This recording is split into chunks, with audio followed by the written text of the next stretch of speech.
నమస్కారం. Hit TV అభిమానులందరికీ కూడా నమస్కారాలండి.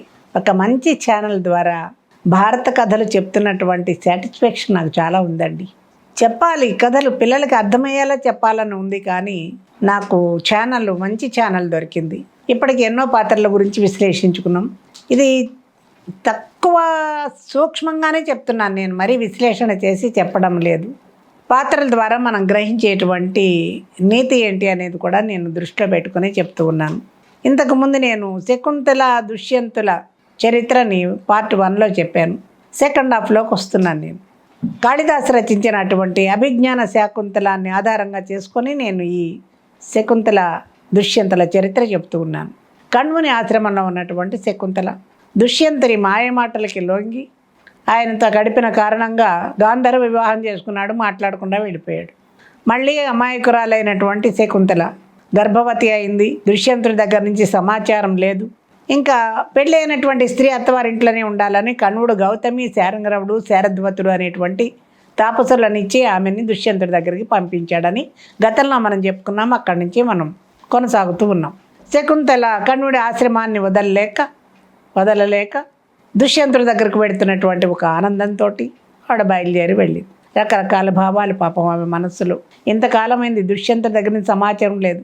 గుర్తిస్తాడా, గుర్తించడా అనేది ఒకటి. చెలికత్తలు ఏమన్నారంటే, ఆ ఉంగరం జాగ్రత్త చూసుకో, అది ఆయనకు చూపిస్తేనే నమ్ముతాడు అంటే, చూసారా ఎంత భయపడే పరిస్థితి అయిపోయింది. తల్లిదండ్రులకు తెలియకుండా పెళ్లి చేసుకోవటం అనేటువంటిది. సరే, బయలుదేరి వాళ్ళతో కలిసి వెడుతూ ఉంది. అక్కడ ఆయన విశ్రాంతిగా ఉన్నాడు. శకుంతల గురించినటువంటి ఆలోచనలే లేవు దుష్యంతుడికి. శకుంతల తాపసులతో కలిసి వెళ్ళినటువంటి వార్తాహరులు దుష్యంతుడికి తెలియజేస్తే, ఎవరో ఒక తాపసి స్త్రీలు ఇద్దరు పురుషులు వచ్చారు అనగానే, ఎందుకు వచ్చారో వాళ్ళ ఆశ్రమం గురించి మంచి చెడు చెప్పడానికి వస్తున్నారు అనుకున్నాడు. రమణమని అని అన్నాడు. మేలు ముసుగులో ఉన్నటువంటి శకుంతల, ఆవిడ గౌతమి తాపసి ఇద్దరు శిష్యులతోటి ప్రవేశించారు. మీరెవరు, ఎక్కడి నుంచి వచ్చారు ఏమిటని యథాలాపంగా అడిగాడు దుష్యంతుడు. చెబుతూ ఆయన చెప్పాడు, మేము కణ్వాశ్రమం నుంచి వస్తున్నాము. అప్పుడు మీరు వేటాడుతూ కణ్వముని లేని సందర్భంలో కణ్వాశ్రమానికి మీరు వచ్చారు. వచ్చినప్పుడు మీకు అతిథి సత్కారాలు చేసింది మా శకుంతల. అప్పుడు మీరు శకుంతలతో అనుబంధాన్ని పెంచుకొని మా ఎవరి ప్రమేయం లేకుండా కేవలం శకుంతలనే ఒప్పించి మీరు గాంధర్వ విధిని వివాహం చేసుకున్నారు, గుర్తుందా అంటే, ఈమె మీ భార్య అనగానే ఆయన చాలా ఆశ్చర్యపోయాడు. నేనా పెళ్లి చేసుకున్నానా, ఈమె ఎవరు అసలు అన్నాడు. గౌతమి ఆమె మేలు ముసుగు తీసి చూపిస్తే మొహాన్ని చూశాడు. సౌందర్య రాశి, అందమైనటువంటి స్త్రీయే, కానీ పరాయి పురుషుడి భార్య ఈమె. నేను ఈమెను చూసినట్లు కానీ ఈమెను వివాహం చేసుకున్నట్లు కానీ నాకు ఎక్కడ గుర్తు రావట్లేదన్నాడు. అంటే తాపసులకి చాలా కోపం వచ్చింది. ఇది ధర్మం కాదు మహారాజా, నువ్వు రాజ్యాన్ని పరిపాలిస్తున్నావు, ప్రజలను కన్న పిల్లల్లా చూస్తున్నటువంటి వాళ్ళు, నీ సంరక్షణలో ఉన్నటువంటి ఆశ్రమాలు మావి, నువ్వు అధర్మపరుడిలా మాట్లాడకూడదు. ఆ రోజు ఆమెతోటి మాత్రమే మాట్లాడి గాంధర్వ వివాహం చేసుకొని మళ్ళీ తీసుకెడతానని చెప్పి వెళ్ళిన వాడి మళ్ళీ రాలేదు. ఆ రోజు నుంచి ఆమె ఎదురు చూస్తూనే ఉంది. గర్భవతి అయినటువంటి స్త్రీ పుట్టింట్లో ఎక్కువ కాలం ఉండకూడదు, అత్తవారింటికి వెళ్ళాలనే ఉద్దేశంతో కణ్వ మహర్షి సందేశం ఇచ్చి నీకు పంపించాడు, మహారాజా ఈమె నీ భార్య స్వీకరించు అని. నువ్వు ఈమె ఎవరో నాకు తెలవడం అనేటువంటిది ఇది అధర్మము, ఇలా మాట్లాడకూడదు అని చెప్పారు శిష్యులు. అంటే ధర్మము అధర్మము మీరు కొంచెం ఎక్కువే చెబుతున్నారు నాకు. అసలు నాకు ఈమెను పెళ్లి చేసుకున్నట్లు కానీ ఈమెను చూసినట్లు కానీ నాకు ఎక్కడా అనిపించటం లేదు అనగానే శకుంతల చాలా దుఃఖపడి, ఇది అధర్మం రాజా, నువ్వు అధర్మం మాట్లాడుతున్నావు. ఆ రోజు నేను చెప్పాను, మా తండ్రి వచ్చే కన్యాదానం చేస్తారు అంటే ఆయన వచ్చే వరకు ఎందుకు గాంధర్వ విధిని రాజులు వివాహం చేసుకోవచ్చన్నావు. నన్ను ఎన్నో మాటలు చెప్పావు. నీ మాయలో పడ్డాను నేను. కాదన్నా కానీ నువ్వు నన్ను వివాహం చేసుకున్నా అన్నాయి. నన్ను గాంధర్వ విధిని ఉంగరం పెట్టి వివాహం చేసుకున్నావు, గుర్తులేదా? న్యాయము ధర్మం అనేటువంటి ప్రజల సొత్తు, భూమి ఆకాశాలు పంచభూతాల సాక్షిగా నువ్వు ఆ రోజు నన్ను పెళ్లి చేసుకున్నావు. లోకంలో, వంశంలో, తర్వాత చరిత్రలో నువ్వు ఒక అధర్మపరుడిగా ఉండిపోతావు. ఒక స్త్రీని అన్యాయం చేయటం అనేటువంటిది అధర్మం. ధర్మపరుడుగా ఉండటం వల్ల జీవితం శాశ్వతమైనటువంటి కీర్తి ప్రతిష్టలు గడిస్తావు కానీ ఇటువంటి అధర్మం చేయకూడదు అంటూ, నుత జలపూరితంబులగు నూతులు నూరిటి కంటే సునృత ఒక బావి మేలు, మరి బావులు నూరిటి కంటే ఒక్క సత్క్రతువది మేలు, తత్క్రతు శతమున కంటే సూత్రుడు మేలు, తత్సుత శతకము కంటే ఒక సూనృత వాక్యము మేలు చూడగన్ అని చెప్పింది. నృతజల పూరితంబులకు అమృతం లాంటి నీరు ఉన్నటువంటి 100 బావుల కంటే ఒక దిగుడు బావి మేరు. 100 దిగుడు బావుల కంటే కూడా ఒక మరి బావులు నూతుల కంటే సత్క్రతువు, అది ఒక యజ్ఞం, క్రతువు యజ్ఞం, 100 ఒక యజ్ఞం. 100 యజ్ఞాల కంటే కూడా సుగుణాలు కలిగినటువంటి ఒక కొడుకు మేలు. సుగుణాల రాశి అయినటువంటి 100 మంది కొడుకుల కంటే కూడా ఒక సూనృత వాక్యము, ఒక సత్యవాక్యము చాలా గొప్పది. వంశానికి కీర్తి ప్రతిష్టలు సంపాదించుకోవలసిన నువ్వు, వంశంలో మచ్చ లేకుండా బతకవలసిన నువ్వు అబద్ధం ఆడుతున్నావు. సత్యవాక్యం నువ్వు నన్ను పెళ్లి చేసుకున్నటువంటిది. అధర్మపరుడివి కాకు, ఇది న్యాయం కాదు, ఇది అసంబద్ధం, ఇది అవినీతి. ఎన్ని రకాలు చెప్పినా కానీ ఆయన నువ్వు అసలు నా భార్యవే కాదు అంటున్నాడు. పైగా స్త్రీలు ఎన్ని అబద్ధాలన్నా అడగలరు. మీ ప్రయోజనాల కోసం నువ్వు నన్ను నా భార్యగా రావడం కోసం నువ్వు అబద్ధాలు ఆడుతున్నావు అన్నాడు. ఆమె చాలా చాలా దుఃఖపడి చివరికి ఇదే నువ్వు పెట్టిన ఈ ఉంగరాన్ని చూడు అన్నట్లుగా ఆమె అభిజ్ఞానంగా గుర్తుగా ఇచ్చినటువంటి రాజముద్ర కలిగిన ఉంగరాన్ని చూపిద్దామని వేలుకి చూస్తే వేలికి ఉంగరం కనపడలేదు. మరింత దుఃఖపడింది. ఆయన నవ్వాడు. చూసారా ఎన్ని అబద్ధాలు, ఉంగరం పెట్టానండి, ఉంగరం ఏది చూపించన్నాడు. ఉంగరం లేదు. ఏమైంది అంటే శచీతీర్థంలో పూజలు చేస్తున్న సందర్భంలో ఆ ఉంగరం జారి పడిపోయి ఉంటుంది. ఉంగరం లేకపోయేసరికి ఆయన ఉంగరం లేదు, నిన్ను పెళ్లి చేసుకున్న దాఖలాలు లేవు, ఎక్కడ సాక్ష్యం లేదు, నేను నిన్ను వివాహమే చేసుకోలేదన్నాడు. ఎంత అన్యాయం అండి. తాపసులకు చాలా కోపం వచ్చింది. శకుంతలని అన్నారు, చూసావా తండ్రి అనుమతి లేకుండా ఒక వ్యక్తిని నమ్మి గాంధర్వ వివాహం చేసుకొని అతనితోటి గడిపిన ప్రాయశ్చిత్త కర్మ ఇప్పుడు ఇది. కర్మని ఎవడైనా అనుభవించాలి. ఎవరితో చెప్పకుండా ఇంతటి అనుబంధాన్ని పెట్టుకున్నాం. కణ్వుడు నిన్ను వదిలేసి రమ్మన్నాడు, మేము వదిలేస్తున్నాం, వెళ్ళిపోతున్నాం. నిన్ను మేము కణ్వాశ్రమానికి తీసుకెళ్ళాము. అత్తవారింటికి వెళ్ళవలసినటువంటి స్త్రీ అత్తవారింట్లోనే ఉండాలి, తిరిగి పుట్టింటికి రాకూడదని చెప్పేసి వాళ్ళు వదిలేసి పెడుతుంటే రాజు నా భార్య కాదు తీసుకుపోండి అన్నాడు. ఇటు రాజు భార్య కాదంటున్నాడు, వాళ్ళు మా ఇంటికి తీసుకెళ్ళాలంటున్నారు. అక్కడ స్త్రీ పరిస్థితి ఏంటండి? ఆనాడైనా ఈనాడైనా సమాజంలో అదే దుస్థితి. అప్పుడు రాజపురోహితుడు అన్నాడు, ఈయన వంశాంకురం చక్రవర్తి లక్షణాలు కలిగినటువంటి కొడుకు పుడతాడని ఈమెకి జాతకం చెప్పారంటున్నారు పెద్దవాళ్ళు. నేను నా ఆశ్రమంలో అట్ట పెట్టుకుంటానండి, ఆమెను నేను పోషిస్తాను అని చెప్పి పురోహితుడు ఆమెను తీసుకుని వెళ్ళాడు. తాపసులు ఆశ్రమానికి వెళ్ళిపోయారు. రాజు నిశ్చింతగా చూస్తూ ఉన్నాడు. పాపం అమాయకురాలైనటువంటి వెర్రిబాగులది పాపం శకుంతల పురోహితుడితో వెడుతూ ఉంటే కాళిదాసు శాకుంతలం ప్రకారం మేనక అప్సరస అయినటువంటి మేనక వచ్చి ఆమెను తీసుకువెళ్ళింది అని ఆయన చరిత్రలో చెప్పాడు. వీళ్ళు ఇలా వెళ్ళగానే రాజభటులు ఒక జాలర్ని పట్టుకుని వచ్చారు రాజు దగ్గరికి, దుష్యంతుడి దగ్గరికి. మహారాజా వీడు అపరాధి అన్నాడు. ఎందుకంటే ఇదిగో వీడి దగ్గర మీ ఉంగరం దొరికింది చూడండి అనగానే జాలర్ని ఉంగరం నీకు ఎక్కడ దొరికిందిరా అంటే, మహారాజా నేను సముద్రంలో నదిలో చేపలు పడుతున్నాను, ఒక చేప పడింది, ఆ చేపను కోసాను, పొట్టలో తీస్తే పొట్టలో ఉంగరం ఉంది, ఇదిగో ఇది ఉంగరం అనగానే ఆ ఉంగరం చూసిన వెంటనే దూర్వాసుడి శాప విమోచనం కలిగిందో మరి ఈయనకే తెలిసిందో గుర్తించాడు. అయ్యో శకుంతల నేను పెళ్లి చేసుకున్నాను కదా, అక్కడ ఈ ఉంగరం ఆమెకి ఇచ్చాను కదా, గాంధర్వ విద్యని వివాహం చేసుకున్నాను కదా, అవన్నీ గుర్తుకొచ్చాయి దుష్యంతుడికి. అప్పుడు చాలా దుఃఖపడ్డాడు. అమాయకురాలైనటువంటి గర్భిణి అయినటువంటి స్త్రీని నా భార్య కాదని నేను పంపించి వేశాను, నేను ఎంత దుర్మార్గుడిని అయ్యాను, ఎంత దుశ్శీలుడని అయ్యాను, నేను ఎందుకు గుర్తించలేకపోయాను పదే ఆయన వేదన పడుతూ ఉన్నాడు. అప్పటికే జరగవలసింది జరిగింది, ఎక్కడ వాళ్ళు అక్కడికి వెళ్ళిపోయారు. దుఃఖపడుతున్నాడు. జాలరికి కావలసిన ధనాన్ని ఇచ్చాడు, పంపించేశాడు. ఆయన నిరంతరం శకుంతల ఆలోచనలోనే ఆయన దుఃఖపడుతూ ఉన్నాడు. కాలం గడుస్తూ ఉంది. శకుంతలని తీసుకెళ్ళడం మేనక ఆశ్రమంలో ఆమెకి సపర్యలు చేస్తుంది. పండు లాంటి కొడుకు పుట్టాడు. అతనికి సర్వదమనుడు అని పేరు పెట్టారు. దానికి మారీచ మహర్షి ఒక తాయెత్తు కట్టాడు. ఈ తాయెత్తు తల్లి తండ్రి తప్పితే ఎవరు తాకినా కానీ ఇది సర్పం అయి కాటేస్తుంది అని. ఈ సర్వదమనుడు చిన్నప్పటి నుంచి కూడా సింహాలతోటి పులులతోటి ఆడతం నేర్చుకున్నాడు. చిన్న చిన్న జంతువులు కాదు, తండ్రి లక్షణాలు, చక్రవర్తి లక్షణాలు, గొప్ప లక్షణాలు కలిగినటువంటి సర్వదమనుడు ఆశ్రమంలో ఉన్నటువంటి పులులతోటి, సింహాలతోటి, లేళ్లతోటి, వీళ్ళతోటి ఎక్కువ శాతం పులుల నోళ్ళు పీకుతున్నాడు, లాగుతున్నాడు. సింహం పిల్లలతోటే ఆటలాడుతున్నారు, ఎంత వారించినా వినడం లేదు. అయితే ఈ కాలంలో దుష్యంతుడు స్వర్గలోకానికి వెళ్ళి దేవేంద్రుడి దగ్గర కొంతకాలం గడిపి ఆయన వస్తూ వస్తూ అనుకోకుండా ఆశ్రమంలోకి వచ్చాడు. ఆశ్రమంలోకి వచ్చి అక్కడ ఉన్నటువంటి ఆ సర్వదమనుని చూసి ఆశ్చర్యపోయాడు.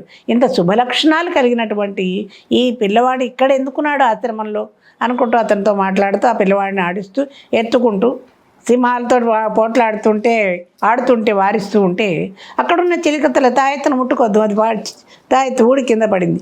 దాన్ని పట్టుకోబోతున్నాడు దుష్యంతుడు. వద్దు వద్దు వద్దన్నాడు. ఆయన తాకాడు, కానీ తాకినా అది పాముగా మారలేదు. వీళ్ళకి ఆశ్చర్యం అనిపించింది. అసలు ఏమిటి అంటే ఇది మారీచ మహర్షి కట్టినటువంటి రక్షణ తాయెత్తు. దీనిని తల్లి తండ్రి తప్పితే వేరే వాళ్ళు తాకినట్లయితే అది సర్పద్రష్టులు అవుతారు అని వాళ్ళు చెప్పారు. మీరు కాలేదు అంటే వాళ్ళు పరుగున పోయి శకుంతలకి చెప్పారు. ఆయన ఎవరో మహారాజు వచ్చాడు, ఆ పిల్లవాడిని ఎత్తుకున్నాడు.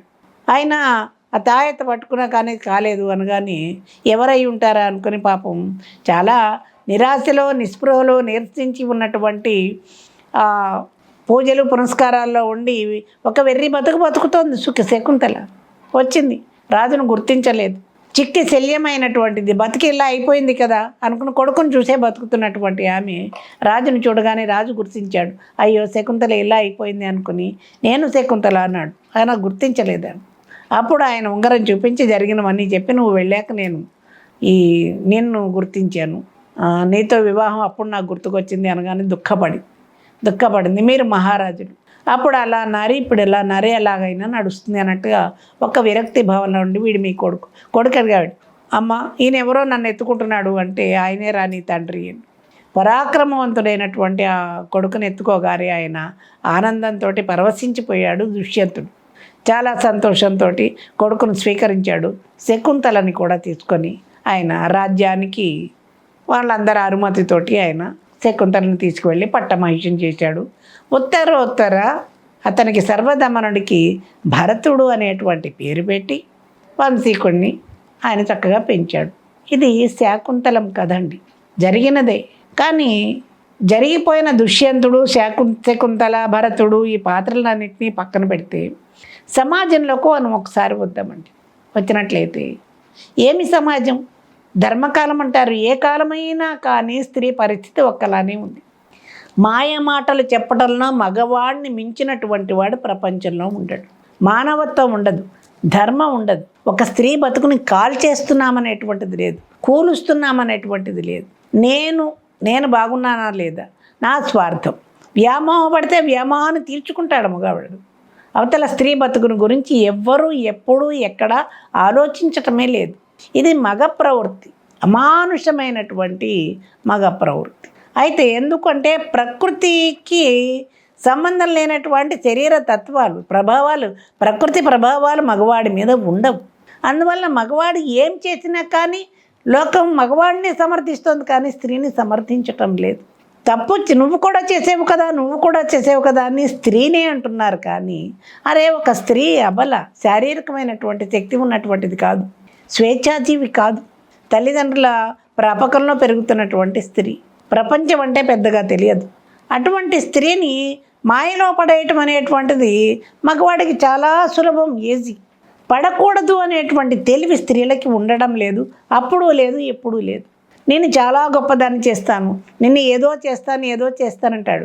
వాడు పని అయ్యే వరకు వాడు ఎన్నన్నా చెప్తాడు. దుష్యంతుడు ఏమన్నాడు? నేను పట్టమహిషం చేస్తానన్నాడు. భూమండలమంతా ఒక ఎత్తు, శకుంతల ఒక్కటే నాకు ప్రత్యేకమైనటువంటిది. అందువల్ల ఈమెను నేను పట్టమహిషం చేస్తాను. నా జీవితం ఈవిడ పాదాల దగ్గరే ఈవిడికే అంకితం అన్నాడు. రాజు అయి ఉండి, ధర్మాత్ముడై ఉండి, ఒక సామాన్య స్త్రీ పట్ల ఆయన వ్యవహరించిన తీరు ఎలా ఉందంటే సామాన్య మానవుడు ప్రవర్తించినట్లుగానే ఉంది. మోసపోయింది. ఉంగరం పెడితే తల్లి తండ్రి లేకుండా ఎవరితోటన వెళ్ళిపోయే అమ్మాయిలకి ఇచ్చే సందేశాలు కూడా దీంట్లో కనపడుతున్నాయి. తల్లిదండ్రుల సపోర్ట్ ఎప్పుడైనా ఉండాలి. ఒకవేళ నువ్వు ప్రేమించావు, వాళ్ళ అనుమతితోటి వాళ్ళ సమక్షంలో పెళ్లి చేసుకుంటే ఒక రక్షణ అనేది ఉంటుంది. కేవలం నిన్నగాక మొన్న పరిచయమైనటువంటి ఈ మనిషినే నమ్మడం వల్ల జీవితాలు కోల్పోతూ ఉన్నాం. పెద్దల మాట చద్ది మూట. పెద్దవాళ్ళు మేలుకొర చెప్తారని, ఇలా ఉండాలి జీవితం, ఇలా ఉండాలి అని చెప్తారు. దానికోసమే వాళ్ళు చాలా ఎంతో జాగ్రత్తగా అమ్మాయిని పెంచి పెద్ద చేస్తారు. ఈ విషయాన్ని అమ్మాయిలు గ్రహించుకోవాలి కదా. తల్లిదండ్రుల ప్రేమ కంటే నిన్న మొన్న పరిచయమైన వాడి ప్రేమ గొప్పదా? పోనీ గొప్పవాడైనటువంటి వాడు తల్లిదండ్రుల అనుమతితోటే పెళ్లి చేసుకోవాలి. ఎందుకు తీసుకెళ్ళిపోతున్నాడు? పోనీ తీసుకెళ్ళిన వాడు రిజిస్టర్ మ్యారేజ్ అన్నా చేసుకోవాలి. 10 మందిలో తాళ్ళన్నం కట్టాడు. ధర్మాలు చెప్తారు, నీతి శాస్త్రాలు చెప్తారు, ఎన్నో వేదాలు చదువుతారు. ఎదుటివాడికి చెప్పడానికి నా స్త్రీకి రక్షణ ఇవ్వద్దు. నమ్మి వచ్చిన ఆడదాన్ని ఎంత జాగ్రత్తగా చూడాలండి. అమాయకురాలైనటువంటి స్త్రీ జీవితంతో ఆటలాడుకొని ఇంకా ఆమెని చివరి వరకు ఆమెని సాధించి ఇంకా నాశనం చేసేద్దాము అనుకునే మగ ప్రవృత్తిని ఏమనాలి? సొసైటీ కూడా, సమాజం కూడా ఎలా ఉందంటే తప్పు చేసిన వాడిని ఏమీ అనడం లేదు. ఎందుకు? వాడి దగ్గర అధికారం లేకపోయినా ధనం ఉందనా? మరి ఆ మాటలు మాయలో పడ్డారు. వ్యామోహాన్ని, అతని పట్ల వ్యామోహాన్ని మీరు పెంచుకున్నారా? స్త్రీలు కూడా ఇలా మాట్లాడుతున్నారండి వాళ్ళ సమాజంలో. స్త్రీనే అంటున్నారు, లోకువ స్త్రీ అవుతుంది. ఎట్టించి ఎడు వచ్చినా కానీ మీదే తప్పుంటున్నారు, కానీ బలి అయిపోయింది స్త్రీ అని ఏ ఒక్కళ్ళు ఆలోచించటం లేదు. అధర్మానికి సపోర్ట్ పలికితే పాపం మూట కట్టుకున్నట్లు. అధర్మాన్ని ఎప్పుడు సమర్థించకూడదు. అధర్మాన్ని సమర్థించటం వల్ల మీకు కూడా పాపంలో భాగస్వామ్యం, ఆ పాపాన్ని అనుభవించవలసినటువంటి పరిస్థితి. ఒకవేళ ఎదిరించలేకపోతే నీకు ఇష్టమైంది, అధర్మపరుడి పట్ల ఇష్టం ఉంది, మాట్లాడకుండా ఊరుకుంటే కొంతన్న పాపం నుంచి బయటపడినట్లు అవుతుంది. అంతేకాని ఆయన చేసిందే ధర్మం, నువ్వు చేసిందే అధర్మం అని స్త్రీని హీనంగా మాట్లాడితే ఏ స్త్రీ అయినా ఏం చేయగలుగుతుందండి? స్త్రీ కంట నీరు కంట కన్నీరు ఒలికిన సిరి ఇంట నుండ నొల్లదు సుమి అన్నాడు ఒక కవి. స్త్రీ కంటి నుంచి నీరు వచ్చినప్పుడు ఆ ఇంటికి శుభప్రదం ఉండదు. ఎప్పుడైనా పురుషుడు సుఖంగా జీవించాలి అంటే అనుకూలమైన భార్యకి అన్యాయం చేయకూడదు. సంసారాన్ని చూసుకుంటూ, సంతానాన్ని చూసుకుంటూ, భార్య పట్ల ధర్మంగా ప్రవర్తిస్తూ, ఎవరైతే భార్య పట్ల ధర్మంగా, న్యాయంగా, నీతిగా ఉంటాడో అటువంటి వాడికి ఒక జీవితం అనేది ఉంటుందండి. ధర్మబద్ధంగా వివాహాలు చేసుకుంటున్నారు ఇవాళ సమాజంలో. చేసుకున్నాడు ఎంతవరకు ధర్మంగా ఉంటున్నారు? పెళ్లి చేసుకున్నాడు, పిల్లల పట్ల, భార్య పట్ల ఏమాత్రం ధర్మంగా ఉంటున్నారు? 100 కుటుంబాలు తెలుసు నాకు, స్త్రీని నిర్లక్ష్యం చేస్తున్న కుటుంబాలు. తాళి కట్టగానే అధికారం వచ్చేస్తే అయిపోయిందా? స్త్రీని ఎంత నమ్ముతుందండి ఒక కుటుంబాన్ని, యజమానిని ఎలా చూడాలండి? బయట ప్రపంచంలో స్త్రీలకు విలువిస్తారు, ఇంట్లో వాళ్ళకి విలువనివ్వరు. ఆమె నిరంతరం బాధలు పడుతూనే ఉంటుంది. కాబట్టి అమ్మ, స్త్రీలకు చెప్పేటువంటిది ఒకటే, నీకు అన్యాయం చేసిన వాడి గురించి నువ్వు వదలకు, ఏం ఆలోచించుకో.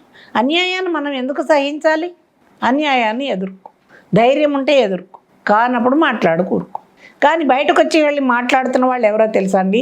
భవిష్యత్తు లేనటువంటి వాళ్ళే బయటకు వచ్చి మాట్లాడుతున్నారు. భవిష్యత్తు మీద ఆశలు ఉన్నటువంటి స్త్రీలు ఎవరు కూడా బయటకు రావట్లేదు, బాధలు పడుతున్నారు. స్త్రీ జీవితం ఇలా ఉంది. శకుంతల కథ ద్వారా మనం తెలుసుకున్నాం. కాబట్టి చాలా సర్వ విధాల స్త్రీలు జాగ్రత్తగా ఉండాలి. శకుంతల పాత్ర ద్వారా మనం గ్రహించేది అది. మరొక పాత్రతోటి భారతంలో కథలు ఇంకో పాత్ర ద్వారా నేను మళ్ళీ మిమ్మల్ని కలుస్తాను. నమస్కారం.